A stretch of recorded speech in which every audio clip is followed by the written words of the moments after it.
Nigeria walked away from a $770 million World Bank loan meant to fix its power sector. Not stolen, just cancelled. And the reason why tells you everything about the electricity crisis gripping Africa's biggest economy. I'm David Ijashun, and this is the Energy Times podcast. Here is the thing. Nigeria generates over 70% of its electricity from gas-fired power plants, and that gas is priced in dollars. So when the Naira collapsed after Nigeria's foreign exchange reforms in June 2023, the cost of producing electricity shot up, but electricity bills for Nigerians, they stayed low.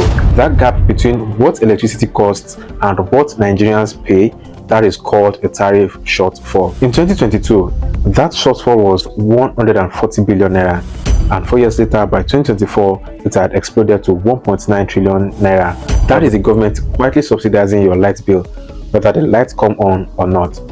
The World Bank had a program launched in 2020 to fix this, and early on, it worked. Tariff shortfalls dropped 71%, cost recovery jumped from 56 to 94%, and grid supply rose 13%. But then, the Naira crashed and undid years of progress almost overnight. The World Bank asked Nigeria a simple question. Show us a credible plan to cover these shortfalls and reduce the burden over time, but Nigeria couldn't.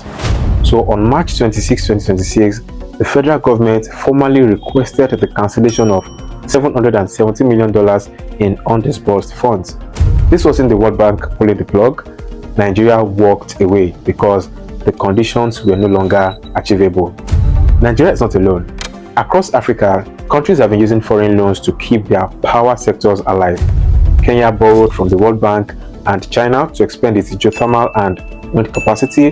Ghana has leaned on IMF and World Bank to support its power sector as it racked up billions in debt. South Africa has secured World Bank climate financing to transition away from coal. Ethiopia took Chinese loans to build the Grand Renaissance Dam. So what comes next? The World Bank says future support for Nigeria may shift to smaller targeted projects such as fixing transmission lines, reducing energy losses, and improving revenue collection. But the deeper question remains, can Nigeria afford to keep subsidizing electricity for 220 million people while the Naira stays weak and generation costs stay in dollars? The lights going out in Nigeria is not just a power problem, it is also a currency problem, a debt problem, and a reform problem. Till those are solved, no loan is big enough to fix Nigeria's power sector. David Ijashun, and this is Energy Time Podcast.